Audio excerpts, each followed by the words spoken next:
的韩战吗？这是非常有意思的一件事情，但是它可能确实会让欧亚之间的变数增加了哈。那么不过呢，最后呢，我们是一定要好好来谈一下美国选举啊，因为美国选举现在呢，各方都参与了，不管是这个华尔街的大亨、矽谷的大亨，然后乃至于国际上面，现在呢，以色列可能是挺这个川普的，然后呢，川普指控说英国是挺贺锦丽的，然后呢，那么微软说呢，中国大陆现在有一批的骇客哦，正在这个网络上面去攻击那些反中的候选人。美国的选举的热闹程度啊，现在呢大概是空前的，会不会绝后，真是不知道。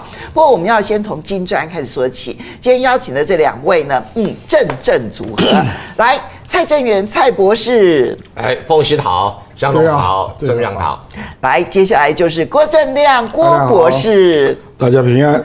你看是不是非常的正组合？好，来，我们先从金砖会议开始啊。金砖会议当然其实有地缘政治上面可以去观察，然后还有一个是这一次会议当中特别被关心的，就是金融创新体系当中可能会带来的一些冲击了啊。不过我们先从习近平参加了普京啊，那这个呢，他不但是见了普京，而且他见了莫迪。我认为习近平跟莫迪的会面，可能对于地缘政治的影响，其实反而是更大的。那么除了这个之外呢，我们也看到说，那么习近平跟伊朗的总统会面，然后呢，呼吁要缓和中东的局势，还有加萨要停火。我觉得大概在这一次，那么中国大陆用最明确的态度表态，他挺的就是加萨，挺的就是阿拉伯世界哈。那么另外呢，我们看到的是古特雷斯。这一次呢，联合国的秘书长古特雷斯，我觉得他是这头顶着钢盔，然后到了喀山啊，因为终究俄乌战争还没有结束，好，所以呢，联合国的秘书长这一次应俄罗斯之邀，然后去出席这次的金砖会议，这背后说明了很多其实要观察的国际局势的变化。因为他拒绝参加乌克兰的和平峰会，就去参加了克山的这个会议，所以呢，整个乌克兰都翻掉。好，那有很多国家呢想要参加金砖，这次听说有30几个国家，不过比较知名的当然就土耳其啦、泰国啦，还有马来西亚。不过这一次越南很大阵仗的带了代表团去，由越南总理啊范明政带着代表团，那想要参加金砖阵营，而他的代表性其实也是很值得关注的。这是地缘政治上面要观察的。另外一个呢，则是创新的金融体系。那么这个创新的支付体系能不能够成为 SWIFT 之外另外一个支付交易体系，而挑战美元的霸权地位啊？这也是国际上面呢热门的一个话题。我们挑选了这一次呢喀山宣言，好，这一次的会议当中的喀山宣言当中，哇，洋洋洒洒20几点哈，内容非常的丰富，就是包括了气候变迁什么各方面，通通都涵盖进去了。但我特别挑这一个第12项，因为它的前后其实都是跟经贸、经济、国际组织，然后还有金融的改革有关。其中第12点这样写，他说：我们认识到金砖国家在完善国际货币金融体系中发挥的关键作用，以使该体系更好地回应所有国家需求。注意到金砖主席国就完善国际货币金融体系开展的研究，该研究指出，安全、独立、包容、可持续性等核心原则对于经济社会的繁荣至关重要。我们鼓励金砖国家财长跟央行行长继续这项工作。它的技术性问题非常的多，可是如果金砖国家要持续的就这个议题去开展的话，那我们可以预期得到，它很可能会是挑战美元秩序，我还不敢讲霸权，挑战美元秩序的开端哈。所以，首先请教一下蔡博士，2个层次，一个地缘政治，另外一个是金融体系，美元秩序会被挑战吗？金砖国家会议已经开过好多次了，但这一次的金砖国家会议主办国是俄罗斯，所以具有不平凡的意义。第一个就是说，金砖国家组织会不会在一个国家处于一个艰难状况底下，愿意出面力挺？因为他主办的时候不会缺席，这个就是很重要的指标。而这个就是普丁这一次主办很重要的际遇，因为他在国际会议上比较撑头的会议就是金砖国家组织，所以这个举办的这么成功，大概唯一的比较有一点的差池的就是沙特王储没有来，对，那其他的该到就到了。巴西。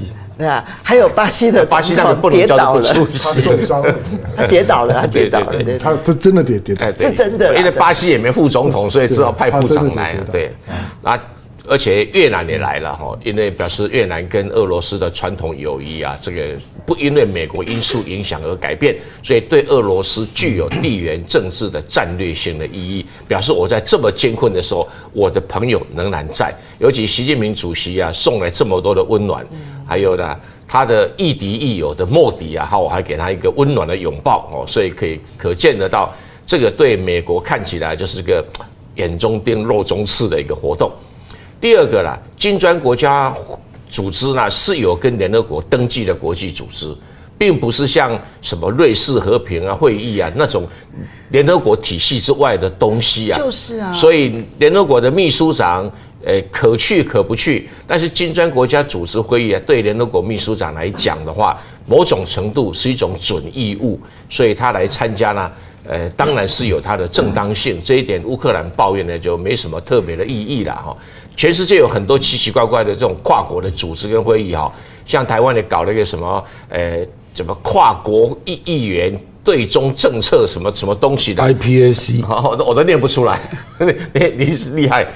然后问题是我们这个东西没有跟联合国登记的哈，所以跟联合国秘书长就没有什么关系。那他来当然也有政治上的用意，因为他知道这里面特别的会对以色列跟哈马斯的战争呢有所琢磨，而且跟很多联合国正在主张的一些政纲啊，比如说气候变迁啊，这个贫穷问题啦、发展问题啊都有关系，所以他来致个意，就像我们在选举要跑个团一样的道理啊，这没什么坏处，但是在欧洲国家看起来就是这个味道不太对哈。你觉得美国有没有想尽办法阻止他去参加？大概也想不到办法，因为这个，因为它是合法登记。如果今天没有登记的组织的话，你去阻挡有正当性。那你已经登记的，这是国际的组织之一。这个登记像北约有去登记啊，对不对？欧盟有去登记啊，所以再来金砖国家事实上还在发育期哈。我们有看到初步的成就，但是未来啊，大家对它期待会更高。经常有人讲说，国际上没有永远的朋友，只有永远的利益。那永远的利益就要是靠各种组织的方式，把这个利益给巩固起来。中国现在面对美国霸权为中心的一些欧美国家的打压啦，它当然需要有更多的发展空间。结果美国就把俄罗斯给送来了，所以这个时候巩固跟俄罗斯方方面面的合作。习近平主席这一次去的时候也提了很多很多的言在意在言外的一种合作的计划，但是还没具体提出来。大家比较具体提的是所谓的金融的合作了哈。但是我从他的讲话的内容啊，他提了很多项目。表示说，中国可能有意识让金砖国家组织呢，逐渐的迈向一个跟货币、贸易、投资、关税、自由贸易协定有关系的一个架构上面去，要不然它还是很虚嘛。如果往这边走的话，现在正是一个打底的工作啊。比如说这个项目，你觉得往这个方向的成功几率高不高？不管高不高，它必须尝试。这是尝试到什么程度？不要像那个我们台湾很想加入那几个团体啊，美国搞个老半天，日本搞个老半天，现在也成不了样啊。对，没错。对啊，我就不批评哪一个了。对 ，APEC 啦，最明显的。对。好，那这些东西撇开了之后，金砖国家组织要不要成立一个美元霸权之外呢？短期内当然不乐观了，要摸着石头过河。为什么？因为全世界是贸易决定货币，而不是货币决定贸易。所以这个贸易决定货币里面，初步的架构起来是由俄罗斯负责架构。那这个不管有这个所谓的数位货币，那有所谓的银行间的支付，有跨国的支付，还有跨国的清算、结算等等的机能。就先建立看看吧。因为在 SWIFT 之外，其实上也有很多的这种跨国的支付的这种系统，包括中国也有一个嘛，俄罗斯本来也有一个，但是一直都欧洲都有一个，但是发挥不了像 SWIFT 那么大的功能。就是说，这些银行加入的时候，他每一年要缴很多费用啊。那银行很现实嘛，我如果加入付那么多费用，结果透过你的系统转来的贸易商的量不大，那从支付里面就会有信用状的生意，信用状的生意就会贷款的生意。那因为货物本身要货运，不管航空航海，那它就有保险的生意可以做，所以它是一连串的生意绑在那一边的，它不是完全因为靠 SWIFT 来赚钱或者比较方便。那如果说生意做不到的话，他缴那么多会费，他自然就会退出了嘛，或者是考虑说要不要加入啊。所以这个地方啊，金砖国家还要特别的努力。所以为什么我讲说要使这个成熟，光靠金融难以独木，难以成大厦。所以一定要在自由贸易啊、关税、货币各方面啊，有产生最基本的协调的机能，慢慢让它成熟。就像欧盟也是一样啊。欧盟从最早期的什么钢铁共同体啦，那什么共同体啊，那七弄八弄，好不容易再凑出一个欧盟出来。那一个欧盟凑出来以后，再凑出一个马斯垂克协议，把所有的欧元给诞生，这个要花很长的时间，没有关系，因为过去有很多不同国家已经有经验了。有经验拿来学习一下，我觉得以中俄为主的这个亚洲为本体的这样的一个自由金融贸易啊，架构起来，往上再叠上去的军事合作就会很自然了。好，这边我请教你一下，因为像昨天呢，这一个金砖之父欧尼尔这高盛的这一个前董事长啊，他说挑战美元体系不会成功的，因为中印之间是不会合作的。你觉得？金砖如果他希望朝向一个金融的、货币的、贸易的、经济的一个合作的方式前进的话，印度的真的会在这里面成为捣蛋鬼吗？他认为印度是个捣蛋鬼，但是就金融论金融的话，他这个说法意义不大。真正的问题是在中国自己。为什么中国自己呢？因为其他国家拿不到人民币，这是一个很现实的问题。对啊，它的流动性还是有问题。最主要是中国是长久以来都是只有贸易顺差，没有贸易逆差。美国为什么美元会流遍全世界？就是它投资逆差，它贸易逆差，所以它的资金就往全世界流。然后它在开放它国内的资本管制，开放它的资本自由，所以变成说流回美国再流出来就变得很顺畅。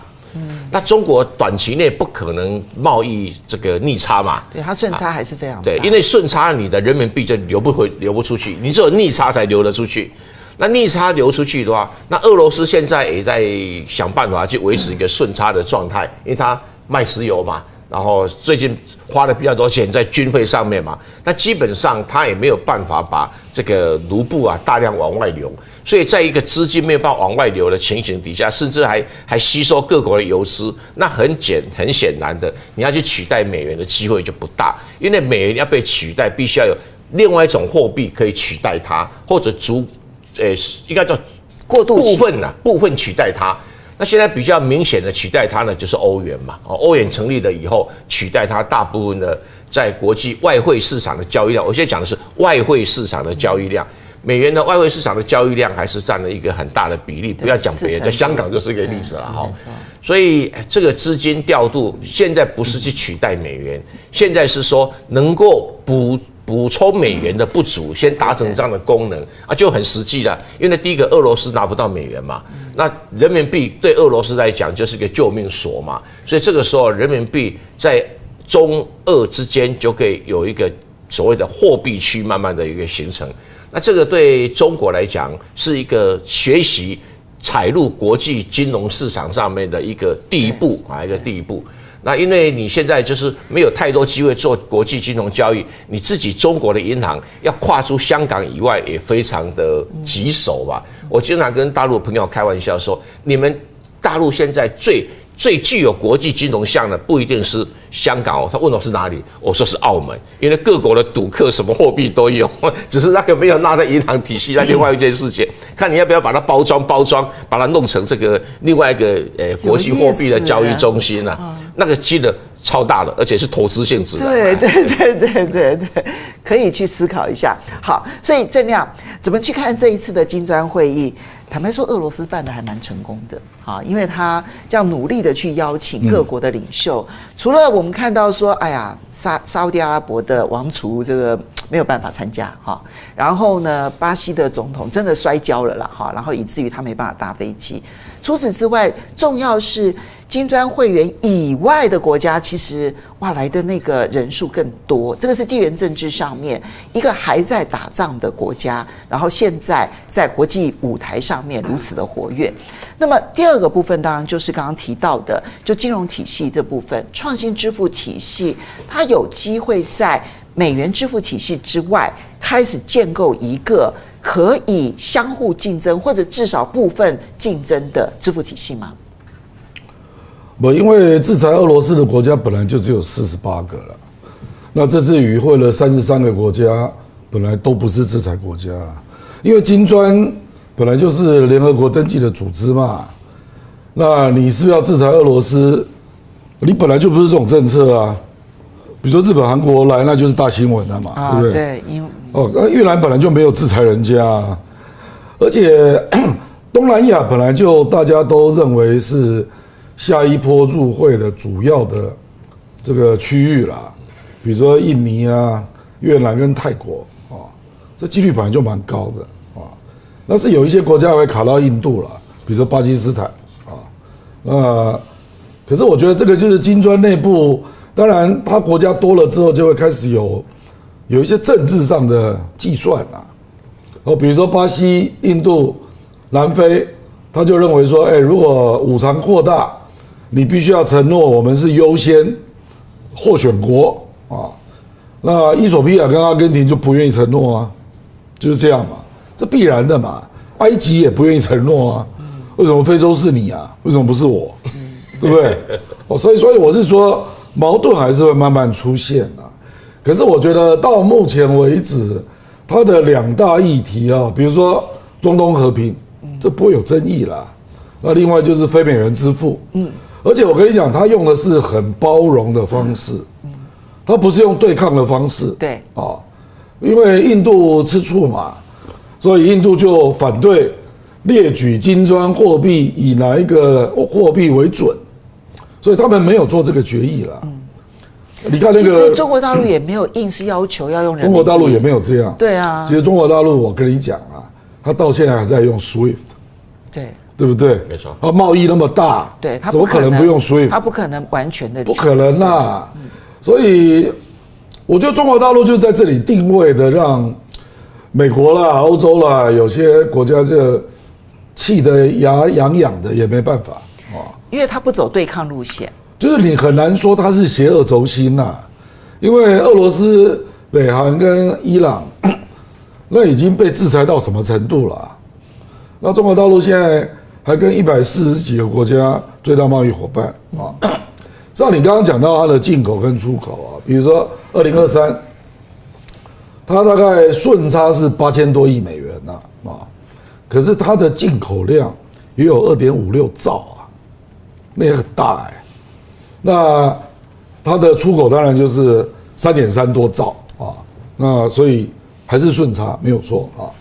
可是它这个2.56兆的进口，你总要用人民币吧？你如果愿意用本币互换那可能就是用人民币了嘛。很难，因为各国手上没有人民币付你。对了，除非说我跟你也有贸易了，就对冲嘛，就慢慢来了。对，要慢慢来了，没有错啦。就是你比如说俄罗斯就可以对冲掉了，对，因为我从那边也买了大量的东西。原来俄罗斯被禁止用美元，他们都不用人民币。可是用美元进跟出手续费各要1%啦。对呀，那手续费实在太贵了啦。你做100亿美元的生意，2亿美元，美国就赚遍了嘛。因为美元的流动性高，所以它的买进卖差的汇差的差距小，其他货币差距就变得很大。只有人民币例外了。人民币例外，那边逐渐接近。对了，但是还是有一点的努力的空间。对了，我觉得中国大陆刚刚郑元兄讲的没错了。第一个就是你要有贸易逆差啊，那短期内不会出现，那投资逆差更严重对啊，对啊，对不对？因为它资本账没有开放嘛，所以人民币计价的商品，我到中国大量购买，我钱汇不出去啊，所以这个更严重。所以郑元兄讲的那2大前提啊，就是你要愿意逆差嘛，让人家手上有使用人民币的必要性啊，这个是结构上的前提。所以我就看到上海有一个教授，他提出评估啦，其实他也蛮谨慎的。他说中国现在在国际支付比例大概是4.7%，啊，那到了2030，他乐观评估了，他认为最多大概8%，到了2035年，最多大概12%，啊，那我们知道这跟行销理论一样嘛，你用多了就会开始滚动，对，所以后面会越滚越快啊，12大概就是起跑点，我认为12要到20。就会快很多。如果是12的话，它挑战欧元的地位就速度会对它首阶段应该是超过英镑了。对，其实那个应该很快，因为英镑也只有5左右了。对，所以我觉得他在努力啦。他不是搞那个进口博览会吗？那也在搞供应链博览会啦，这个都是要想办法跟人家多进口嘛。所以我觉得他在努力啦。可是因为他对那个国际资本还是会怕啦，因为美元在国际的资本上，美国的 GDP 大概25兆，对啊，国际资本是100兆它累积了这么多年，是啊，对啊，所以他还是会忧虑有人会来狙击你啦，这个合理，所以会有一个过程啊，因为境外人民币的发行占你总人民币几个%嘛，这是指标啊，现在大概不到3%，然后人民币计价的金融商品很不容易找到啊，这也是一个现实的问题啊。可是我认为它有2个问题就会立刻冲击，它一定要有处理的办法。第一个就是上海原油期货交易所，它要跟杜拜对接，那边是美元，这边是人民币，你怎么对接？因为人家为什么要买你的 account 呢？我进来买期货，我要立刻走人啊。那最近他还要成立对比那个伦敦 LME 金属交易所，那这个都有类似的问题。你要外国人来你这边设 account 比如说 LME 英国伦敦金属交易所，它有450个 account， 那个资金都是自由进出的啊。那我到你中国这边，我买人民币的仓位，结果我出不去，那怎么处理啊？